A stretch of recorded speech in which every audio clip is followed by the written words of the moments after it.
Donc, on va commencer la vidéo de présentation de la solution d'importation pour JS1. Bon, la première étape, c'est la visualisation de la base de données et des modifications ajoutées. Donc, ce qu'on va faire, c'est qu'on va ouvrir la base de données et on va aller dans Applications. Dans l'application, on a évidemment installé le CRM, comme vous pouvez le voir ici. Mais en plus de ça, on va rajouter un module complémentaire JS1 CRM Customization. Alors le rôle de ce module, il sert à quoi? Il ajoute plusieurs champs, pardon. Les champs en question sont ceux du fichier Excel, à savoir département, produit, barcode et distribution channel. Les champs en question, je n'ai pas trouvé d'équivalent dans la version par défaut du CRM. Donc du coup, j'ai fait un module personnalisé plus ajouté pour pouvoir importer ces données. Donc, allons donc voir les modifications qui ont été faites. Si on repart dans le CRM, on verra bien si on ouvre la contact dans le CRM. On verra bien si on ouvre une opportunité. On a les champs par défaut, mais ensuite on a ces champs aussi qui sont arrivés: département, product, distribution, channel et barcode. Donc ces champs vont recevoir les données des fichiers Excel qui sont renseignés dans le fichier Excel en fait. Donc c'est ça qu'on a fait comme modification. On a mis ces champs dans l'opportunité.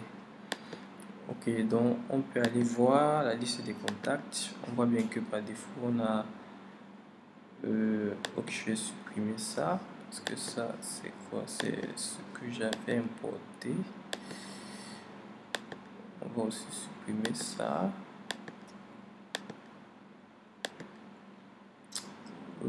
Boulven, bon, je vais laisser ça. Donc actuellement on a deux compagnies, Boulven, My Company, avec deux contacts. Donc il est question qu'on importe déjà les contacts ici et ensuite dans le CRM on importe les opportunités et que ce soit directement dans le workflow. Donc ça c'est ce qui concernait la présentation, visualisation de la base de données, des modifications ajoutées. Ça c'est fait. Ajouter des données dans le fichier Excel pour importation. Ok, donc le fichier Excel il est là, c'est celui qui m'a été fourni. Bon, on fait comme ça. Donc en fait ce que j'ai fait, c'est que j'ai dupliqué la ligne C, j'ai modifié un peu les paramètres, j'ai mis mon entreprise réel. Bon, ici par contre il faut formaliser, c'est difficile d'importer avec ce format. Donc on a département, produit, barcode, distribution, channel. On a quoi? Squid City, contact, job position, email, téléphone, WhatsApp service. Donc les questions que j'importe les deux éléments-ci dans ma base de données Odoo. On peut ajouter autant de lignes qu'on veut. Donc la suite,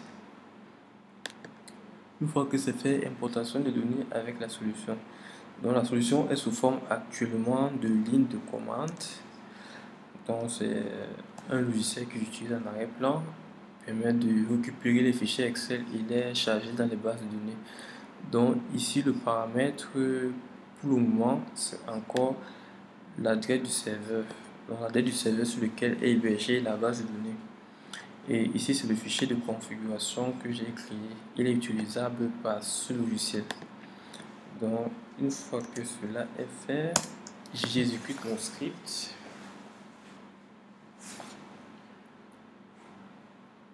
Donc le script va aller lire le fichier Excel et l'importer directement dans la base de données Odoo. On n'a pas besoin d'utiliser l'importation par défaut d'Odoo qui limite à une seule table. Avec ça, on peut toucher plusieurs tables directement.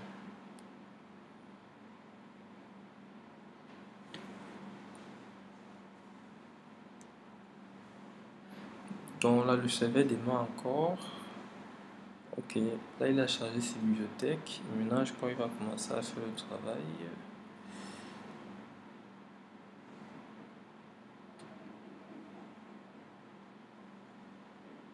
Ok, bon, là j'ai nommé les différentes étapes du travail.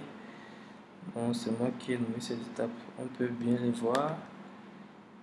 Euh, Elles sont là. Donc, c'est des noms que j'ai fait. Projet GS1, insertion des données. Ici, pour se donner sur le serveur, pour se donner des clients, il pousse ses opportunités, il pousse ses contacts. Et il le fait 2 fois, en gros. Et bon, là, j'ai mis quelques logs à la fin dans nos journaux pour voir en fait ce qui a été inséré en termes d'opportunités. Bon, c'est des retraitements. En fait, je ne suis pas obligé, je peux cacher même cette information, mais comme c'est pour besoin de visualisation et de debug, je les affiche. Donc, une fois que la tâche est terminée, c'est finish. Donc là, on sait que le processus est terminé et il n'y a plus qu'à aller visualiser les données. Donc, on va aller dans la plateforme. On va cliquer sur déjà contact. Donc, dans contact, on a Afri Agribio qui a été inséré, qui provient d'où? On a Africa Agribio ici, là. Département.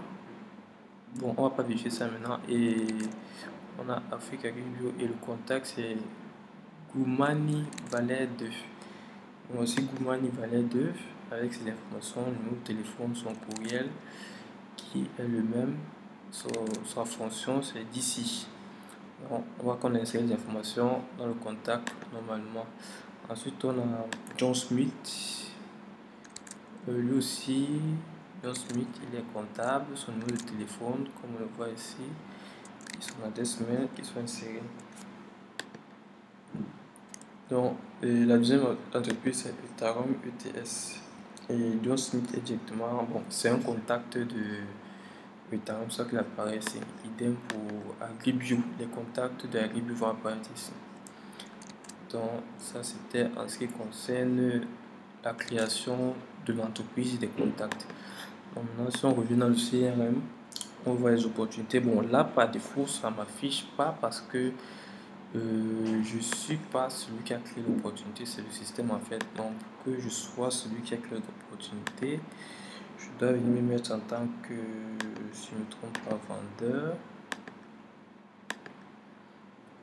Quand je suis fait ça sur celui-ci, je vais mettre en tant que vendeur. Bon, ça par contre, pour que ce soit là par défaut, il faudra peut-être ajouter une colonne, ou bien contextualiser les imports, que ce soit pour tel vendeur. Donc, une fois que c'est fait, donc j'ai mes opportunités qui étaient créées là. Donc, je vais ouvrir la première. Bon, ça c'est un titre que j'ai généré à partir du nombre de cours de barre, j'ai mis 200 ici. Donc, le client c'est Ethereum, comme on le voit ici. Département, c'est ce qui est inséré ici. Département, fabricant, producteur, artisan. Le produit, c'est ça. Ainsi de suite, distribution Chanel, identique. Donc, c'est ça qui a été inséré. Et il est suivi par John Smith, un comptable, voici son numéro. Et ça, c'est le client. Donc, on peut voir que l'importation a été faite à 100%. Donc, sur ce, la vidéo est finie. Je suis disponible pour un entretien pour mieux montrer et continuer le travail parce que c'est un travail d'intégration. Il y a beaucoup de données personnalisées comme à insérer sous forme de commande. Parce qu'ici, pour le moment, on n'a que la base de données. On peut ajouter peut-être le port, le nom de la personne, le nom du vendeur et plein d'autres paramètres.